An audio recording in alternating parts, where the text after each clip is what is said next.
की बात है। एक चुड़ैल रोज रात को एक नारियल के पेड़ की तांत्रिक पूजा किया करती थी। वो उस पेड़ पर अपना हाथ काट कर उस पर खून चढ़ाया करती थी। ए शैतानों के देवता, मेरी पूजा स्वीकार कर और मुझे संतान दे। चुड़ैल हर रात इसी तरह पूजा करती और अपने शैतानों के देवता को खुश करती। उसी जंगल में एक बहुत ही गरीब शंकर नाम का लड़का लकड़ियां काटने आता था। एक दिन की बात है। शंकर पेड़ से सूखी सूखी लकड़ियां काटने में लगा हुआ था।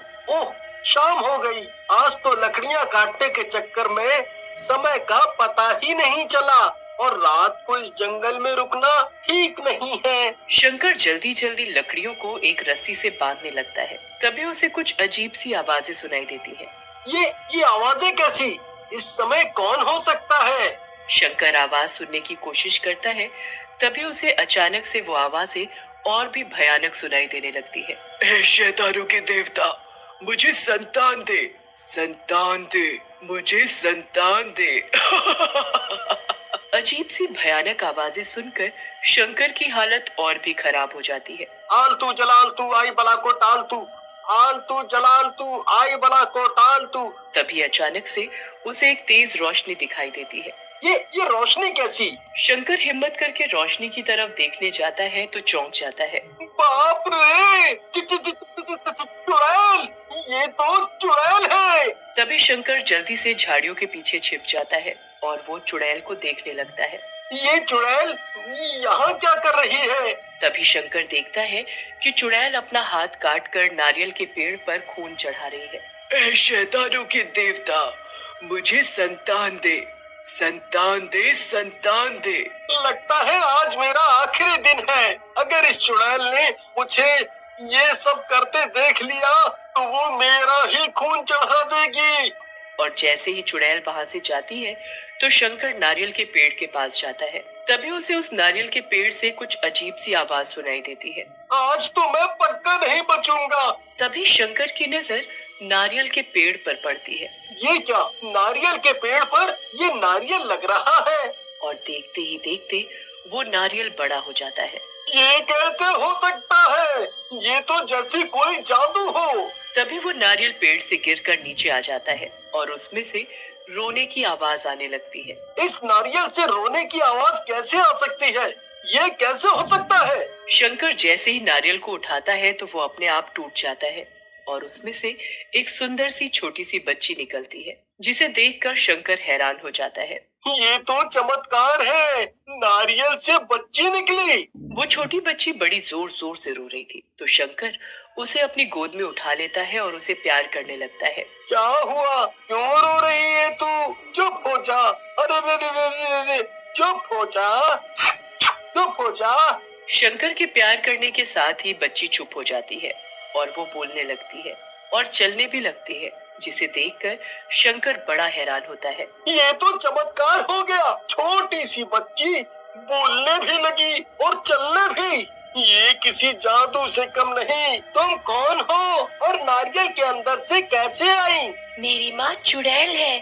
मैं उसकी हुआ है। मैं कोई मामूली बच्ची नहीं हूँ। मैं एक जादुई बच्ची हूँ। शंकर और छोटी बच्ची दोनों बातें कर ही रहे थे कि इतने में ही चुड़ैल के वापस आने की आवाजें आने लगती है, जिसे दूर से ही उसकी बच्ची देख लेती है। शंकर, तुम जल्दी से यहाँ से चले जाओ। माँ आ रही है।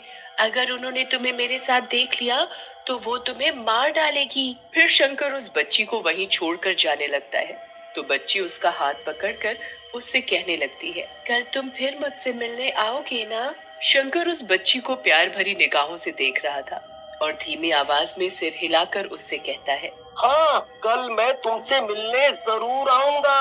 अब तुम यहाँ से जाओ, माँ आ रही है। शंकर उस बच्ची को वहीं पर छोड़कर जल्दी से वहां से चला जाता है। उसके जाते ही चुड़ैल भी आ जाती है और जब वो नारियल के टुकड़ों के पास अपनी बच्ची को देखती है तो खुशी के मारे झूमने लगती है। संतान, मेरी संतान, मेरी संतान मुझे मिल गई।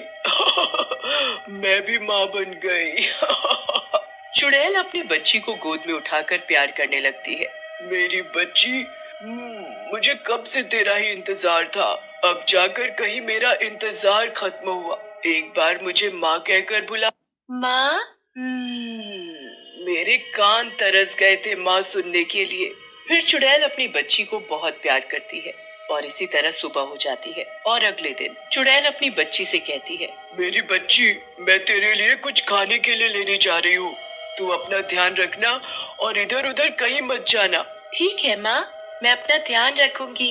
ये कहकर चुड़ैल चली जाती है।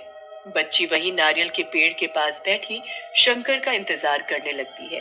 ये शंकर कब आएगा? इतनी देर हो गई, अभी तक नहीं आया। तभी बच्ची को शंकर आता हुआ दिखाई देता है तो वो दौड़कर उससे लिपट जाती है। तुम्हें आने में इतनी देर क्यों हो गई? मैं कब से तुम्हारा इंतजार कर रही थी। जाओ, मैं तुमसे बात नहीं करती। मैं आ तो कब का चुका था, पर जब तुम्हारी माँ को देखा तो छिप गया। अगर वो मुझे देख लेती तो मुझे जिंदा ही मार डालती। हाँ। फिर शंकर और छोटी बच्ची दोनों आपस में मिलकर खेलने लगते हैं और खेलते खेलते जब दोनों थक जाते हैं तो एक जगह बैठ जाते हैं। हाँ, मैं तो थक गई, अब मैं नहीं खेल सकती। मैं भी थक गया और मुझे भूख भी लग रही है। बस इतनी सी बात, लो अभी लो। वो छोटी बच्ची अपने जादू से बहुत सी खाने पीने की चीज ला देती है। इतना सारा खाना और चीजें देखकर शंकर की आंखें फटी रह जाती है। इतना सारा खाना और इतनी सारी चीजें, ये सब कैसे? मैंने कहा था ना कि मैं जादुई बच्ची हूँ और मैं जादू से कुछ भी ला सकती हूँ।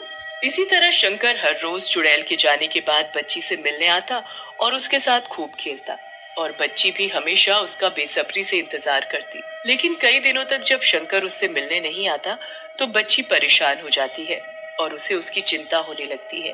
क्या बात है, शंकर इतने दिनों से मुझसे मिलने नहीं आया। कहीं उसे कुछ हो तो नहीं गया। कुछ दिन ऐसे ही समय बीत जाता है और एक दिन जब शंकर बच्ची से मिलने आता है तो बच्ची उससे नाराज होते हुए कहती है, पता है तुम्हें मुझे तुम्हारी कितनी चिंता हो रही थी और तुम मुझसे मिलने अब आए हो। जाओ, मैं तुमसे बात नहीं करती। बच्ची एक तरफ अपना मुंह करके बैठ जाती है तो शंकर उसे मनाते हुए कहता है, मेरी मजबूरी थी जो मैं तुमसे मिलने नहीं आ सका। आज भी मैं बड़ी मुश्किल से सिर्फ तुमसे मिलने ही आया हूँ, कहीं तुम परेशान न हो। ये कहते कहते शंकर रोने लगता है। क्या हुआ? तुम रो क्यों रहे हो? शंकर रोते रोते उसे बताता है, मेरी माँ की तबीयत बहुत खराब है। डॉक्टर ने कहा है उनका इलाज किसी अच्छे अस्पताल में ही कराना होगा, तभी वो ठीक हो पाएगी।